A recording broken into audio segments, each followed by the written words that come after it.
Yeah, hi. I wanted to say something about living and working in Europe. I get thousands or I get a lot of questions from people, from my Facebook followers, even from strangers. They write to me messages asking me how they can get a job in Europe or how they can work in Europe. Um, I'm based in Germany and I can say something maybe small about Germany.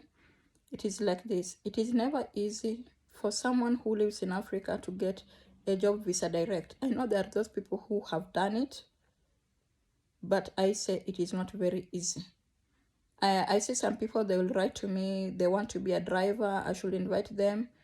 I should give them a job as a driver. I should give them a job as to wash old people. Or I should give them a job to babysit my children. Or I should just give them any whatever type of job that they're tired with Africa, they're tired with Kenya. I understand the situation. It is a really difficult situation, but things here are not also easy either. So because for you to come here, you need to have a job back home. You need to have a job in Kenya. You need to be employed or to be self-employed. You have to prove to the embassy you have a source of income. German embassy is not like Mother Teresa. They will not give you everything. So you have to prove to them that you can support yourself back home. This one comes because if you can't, before they could give anybody visa. So some people didn't have jobs home. So when they come here, when the time for their visa elapse, then they'll be sticking around because they don't have anything important home. So the German embassy believe that if you have your job back home, then you will go back to your job and continue doing your job and continue earning your living. But if you don't have anything back home, for them it is very, very difficult to give you a visa. They have enough people here who they're supporting. Germany has one of the best social systems. They believe that each and every human being has a right to live. So when you come here and back home you're not having a job, so how is it going to be? Then you're going to be their guest. They have to feed you, they have to give you basic needs. And that is why, as we are talking, they will never give you a visa if you can't support yourself in the country where you are coming from, because they don't want you to be their guest. They don't want you to be a burden to them. So first of all, what you need to have a job, a proper job, not a job like where you are even struggling to feed yourself. That one, nobody will give you a visa. You need to bring a 3 months a bank statement to them. The bank statement, it should be a proper bank statement. It should be a bank statement where they say there is money flow inside. They have to be in a position. The bank statement, the money which flows inside, it should be money that at least they will be convinced that you're living good and not struggling. Because we also have a lot of people who immigrated here who are not doing fine, and at the end of the day, they become a load to the German government, or they become a load to that particular country which you are in.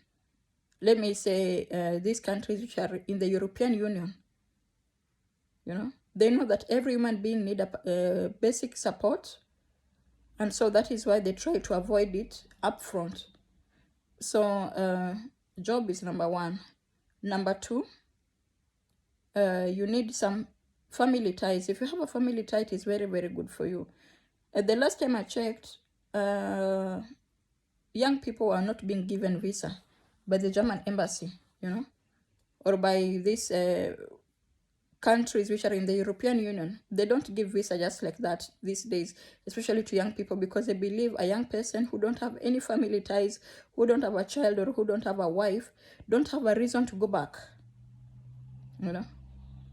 So people who have family ties, who have a job and family ties, they are better off. At least the embassy can kind of consider them better than a young person who don't have a job, or someone who have a job but is young and don't have any family ties.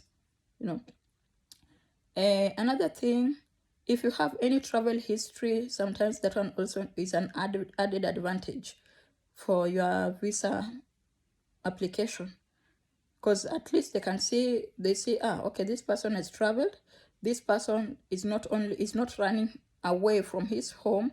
This person just want to go and see maybe how Germany is, or how Belgium is, or how whichever country is, you know.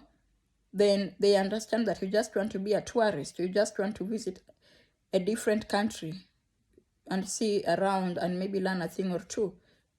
So if you have any travel history, that one is also a plus for you. That one is also very, very good. But what I want to tell you people is, I know there are agencies outside there who promise people visa. I know there are agencies, and I know very many people have been duped. From my own personal view, from my own point of view, I will tell you, those are scammers. European visa, you cannot get it in your living room. You cannot get it on the street. You have to go personally. You, the person who want to travel, you have to go to the embassy personally and get that visa. No European visa is being issued out of the embassy. So any person who is outside there, maybe, or if you have maybe ever encountered or ever came across someone who is maybe trying to convince you, they will bring you to Europe, you should pay this and this amount, they'll give you visa, they'll give you a job. My dear, my sister, my brother, that is a big lie. That is a lie. You are going to lose your money. If you want to travel to Europe, you have to go straight to the embassy. There are agencies that will help you. There are agencies that will help you to maybe put your documents together. They might give you 1 or 2 tips, but no agency which will give you a visa straight away. I personally, I also have a company which I've helped a few to come here. But what I normally tell somebody, visa is not a guarantee, and I personally don't issue that visa. I just help them to put whatever they want to put together, the documents. I send them invitation. I do send invitation to people, yeah, or to companies, or to schools, or to students, you know, whichever. But I don't issue visa, and I don't guarantee for visa. With the visa, it is between you and the embassy. Whatever happens there, if you get visa, we say hallelujah. If you don't get visa, you say try next time, you know. But I've never told anybody, or I will never tell anybody that they should pay this and this amount, I'll give them visa. What I do is just like the normal travel agency. I will put your documents together. I will give you a tip here and there. I will make sure your documents are okay, they're in order. And if you have qualified to go to the embassy, because someone who cannot even afford a 1-day meal, for such kind of people, I am sorry, but I wouldn't waste a lot of your time. For such kind of people, I'll just tell you straight away, first, get yourself a job, secure yourself a job, be in a position to feed yourself, because no person will give you visa. So for me, it is not making sense to get even consultation fee from such kind of people, because that is duping, that is stealing from them. So I never do that. So what I do is I put your documents together. I make your life a bit easy for you. When it comes to accommodation, I do the accommodation bookings. I do the flight reservation and all these things. I send you, which is also very, very important, an invitation letter. That one, my company does that for you or for a group. Because sometimes people come here as a group, maybe for a certain club or maybe a school or whatever. So for such kind of people, we send invitation. I also send to individuals, you know. But I send only invitation to people who want to come here and go back. I don't send invitation to people who want to stick around. I am not the authority myself. If you want to come, and if you know you have a proper job, and you know you don't want to settle around here, I can send you invitation. We can agree to disagree, and at the end of the day, we'll agree, you know. So I send you invitation. I help you with whatever you need to have everything. From my side, I collect whatever you need. From your side, I'll also tell you what you need. And then you go to the embassy. When you get your visa, you travel. When you travel from day 1 till the last day, you are my guest. Not in my home, no. You are my guest. Like my company We'll take care of you from the time you land. We will come to the airport. We take you from the airport. We take you to the hotel. We show you around. Even if you need anything, or if maybe you are here for education or whatever, we will pick you up. We'll do everything for you.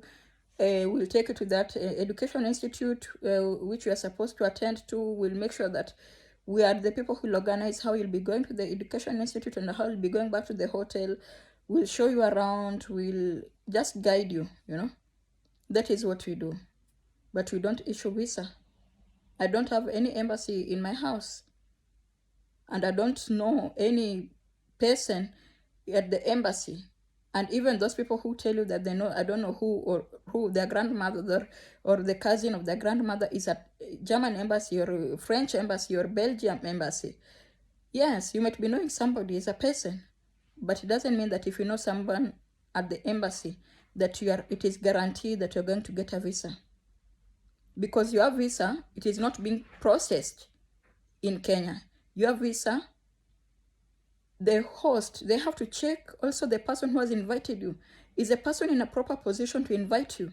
There are also people outside here who are struggling. So they have first to check. This person that is inviting, is a person under the state aid, under the state care, or is a person working and paying tax? Is this person who has invited, let's say Jane, Zawadi has invited Jane. Is Zawadi in a position, if maybe I invite Jane individually and not through the company, they will check, is Zawadi in a position to feed Jane? Is Zawadi herself, is she stable? Does she have a home? Does she have an extra room for Jane? Can she feed herself comfortably? Is she even legal in the country? How big is her house, or how big is her apartment? Those are things they will check before they can approve that visa, before they can maybe give Jane a visa. They will have to prove all that. So someone who at the embassy in Kenya cannot give you a visa, because there is no visa which is being given that is not approved. Every visa, it comes from the authority. No visa is being given because I know you, because you are my brother, let me just give you a visa. Because you are a friend of my brother, or because of you are a daughter of my father's cousin, let me just give you a visa. It doesn't happen that way. So you people just have to watch out. You just have to follow the right channel. You just have maybe to talk to those people also who have traveled, and maybe they will guide you. They will tell you what to do or the steps to follow. I know there are also people outside here who are misleading people, who are taking advantage, who are duping people, who are eating people's money. That one I'm also very much aware of. But it is upon you. You have to choose what is good for you. You have to choose the right channel to follow. So